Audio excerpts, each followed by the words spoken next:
Guys, help me. I think my house is haunted.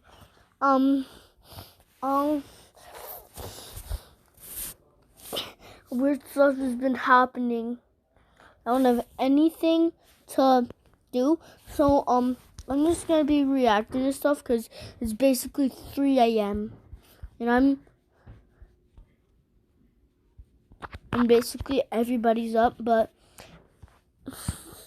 I don't know how they don't hear it. Like, I've been hearing weird stuff, so I'm gonna be reacting. Guys, just ignore that. It's my favorite. But, no. I'm just looking at some stuff, so don't mind me.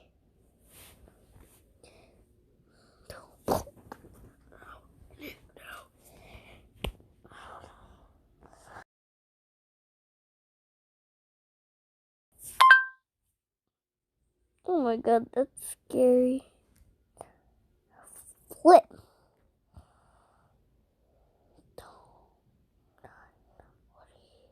Raymore and Flanagan has the solution for your best sleep yet. Get a free adjustable base with the purchase of select mattresses.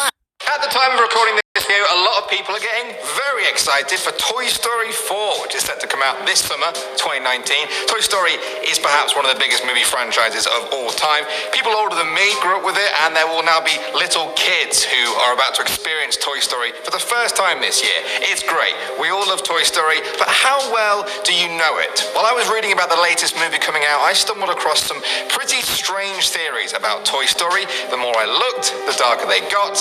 I thought I'd pick the best 10 out for you today. My name is Danny Burke, and this is the top 10 scary Toy Story theories. Starting off at number 10 now, we have same faces. At the end of 2017, The Mirror posted an interesting theory about the original Toy Story movie. Have you guys ever noticed how similar the faces look in that movie? Now, when I say that, you may think I mean the toys' faces, right? I mean, they're all basically plastic toys. In real life, plastic toys all kind of have that similar vacant expression, a bit dead behind the eyes.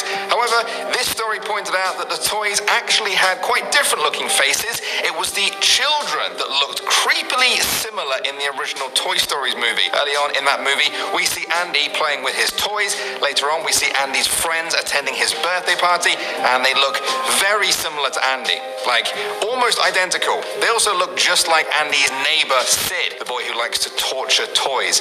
What's going on here? Why does every kid in this movie have the same face? Some people say this is just a product of animation at the time. Although Pixar's animation still holds up almost 25 years on, they were still limited by what they could do.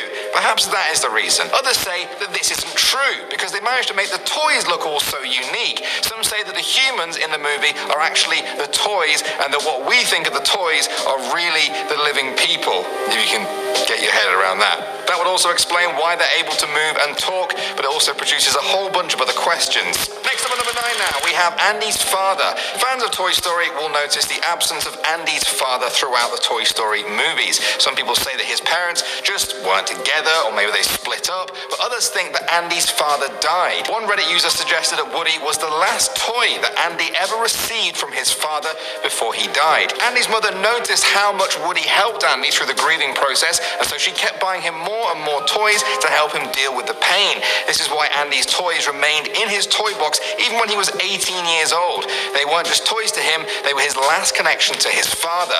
Now, despite all of this, Andy decided to give them away when he went to college, and we see how much it really hurts him to do that. If this theory is true, then the toys in Toy Story helped fill a very dark place in Andy. They were much more to Andy than just childhood toys. Moving on to number 8 now, we have the Immortals. This is a very weird theory that came from Reddit and was written by Nameless88. He said he thinks the toys in Toy Story are immortal. They cannot die. This doesn't mean they can't be destroyed, it just means they can't die of old age, so to speak. This means they will outlive every owner they ever have. The toys' time with Andy will just repeat all over again when he gets old and dies. This is quite disconcerting when you think about the tortured toys in the first movie that Sid made that are very much still alive, albeit horribly mangled. Those toys are technically still alive. Perhaps they even feel the same pain as we do, and it will never, ever end unless they're incinerated. Taking them apart won't kill them.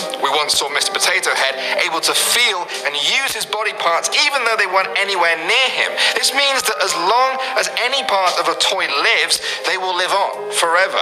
Another creepy thought is that if humans one day go extinct, the toys may not. They may just live on forever, kind of like WALL-E, which is another well-known Pixar movie. The toys will live on for thousands, millions, or perhaps even billions of years, unable to end their lives unless through fiery suicide. What a horrible, horrible thought. Alright, next up at number 7 now, we have Sid's family. Many people see Sid as a villainous little kid who deserves no sympathy for creating the mutant toys. Well, there is a theory that Sid is actually the product of a neglectful family. One piece of evidence for this is the rocket that was mailed to him at the house.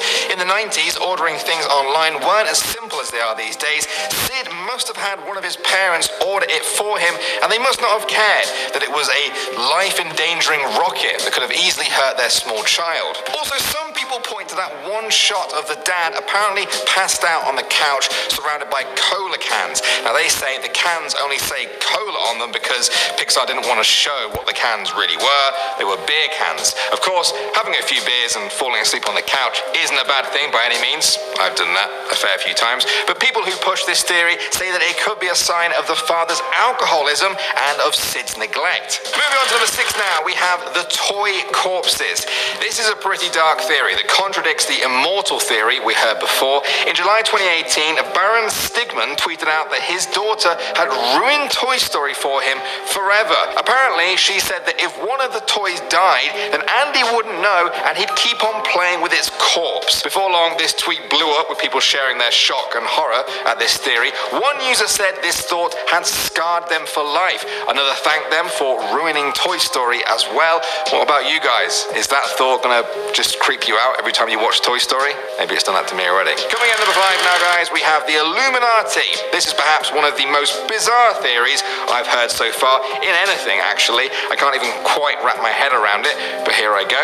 It was written on the Brainbender site by David B. He says that the plot of Toy Story 3 is a clever predictive programming of what the Illuminati would do if they were in power. They say that, as Alex Jones predicts, if nuclear bombs ever went off in American cities, the Illuminati would use it as an excuse to start the North American Union, which is meant to be the daycare from Toy Story 3. At first, this union, like the daycare, will seem like a good thing, but eventually it will lead to a nightmare scenario. If you aren't sold on this theory yet, and trust me, neither am I, they provide one last piece of evidence. Lotso the bear made a comment in the movie about constructing a pyramid with himself at the top, just like the Illuminati pyramid. It's Lotso! He's made us into a pyramid, and he put himself on top! Anyone concur with Ken? If you want to read this full story, then please go and check it out. Perhaps you can make some more sense out of it than me. Moving on to number 4 now, we have special training. This theory comes from Reddit user Octogenarian Sandwich. Great name. He made a post where he addresses the issue about Buzz pretending to be a toy. So in the first Toy Story movie, you'll remember that Buzz thinks he is an actual space ranger. He refuses to acknowledge that he is a toy. It takes a long time before Woody and the others can convince him. Okay, that's fine, but why does Buzz still freeze up whenever humans come into the room? That's something only toys do. If he thinks he's an actual space ranger, then he should just keep acting normally. Why is he freezing up like that? Well, this theory states that he was actually trained to do that because he's a unique toy. Perhaps every single Buzz Lightyear is a specially trained spy. Stay with me here. In order to fit in, Buzz has to do what every spy does, fit in with the locals, even if this means pretending to freeze in position when a human enters the room. If this is true, then who programmed all the Buzz Lightyears, and where does this theory even end? Moving on to number 3 now, we have Sid the Savior. So this is about the second time now where I'm about to make you sympathize with Sid. This is the theory. Sid knows that toys are alive. He learned this after they attacked him on Woody's command in the first movie when Woody was trying to save Buzz. Woody did that because he also knew it was the only way to save the mutant toys from being mashed together together with parts that weren't their own by Sid. However, Sid's new knowledge has led him to become a garbage man by the time we get to Toy Story 3, so that he can actually save the toys. He does this to make sure all the toys that get thrown out aren't chucked into the incinerator or just thrown onto a dump. People say that he takes them back to his home and he fixes them up. They might still be sort of twisted mutants, but at least they're alive. That's a nice thing, I guess. Moving on to number 2 now, we have Evil Woody. This is a theory posted by Reddit user Itchy Rabbit. They suggested that Woody is not so different from Lotso the evil bear in Toy Story 3. The only real difference is that Woody had a kid, Andy. This is the only thing that saved him from being as evil as Lotso. If Andy had bought a new Woody toy in the first movie, then Woody would have turned out just like Lotso, hurt, bitter, angry, and wanting revenge on the world. Both Woody and Lotso are leaders, and they go through a lot to try and get back to their respective kids. For those people who see Woody as a perfect being, Itchy Rabbit points to Woody's darker side in the first movie when he started to feel like he was being replaced by Buzz Lightyear. Luckily, everything turned out all right there, but perhaps in a parallel universe, there may be a Toy Story where Woody is the evil toy that needs to be overthrown. And finally, at number 1 now, we have the Holocaust. Now, this is at the number 1 spot for a reason. It's not my theory. My job in this video is to just present theories that other people come up with, and this is definitely the darkest one that I've seen so far. It came from John Hoffman of UGO, who said that the toys being abandoned by Andy for college is similar to Jewish people being abandoned by countries as the Third Reich began to spread across Europe before World War II. Woody gathers the toys to try and form a plan. They refuse to be abandoned and give up. Buzz Lightyear steps forward and suggests they hide in an attic. For Hoffman, this drew parallels to many Jewish people who tried to hide in attics from the Nazis, most famously Anne Frank and her family. Perhaps the darkest comparison is that they are being taken to Sunnyside Daycare, which is meant to be a supposed concentration camp, where they find themselves trapped among others in the same situation as them. I won't go into any more details there. It's a disturbing comparison, to say the least, perhaps even an unnecessary one, but it's one that exists online, and so there you go. I laid it out for you today. Well, sorry to end on such a dark note there, but at least it's all over now. Which theory did you think was the most credible? Which theory did you think was the most creepy? What other topics shall I try and look for in scary theories now? The choice, as always, is yours. Thanks for watching, guys. My name is Danny Burke, and I will see you all in the next one.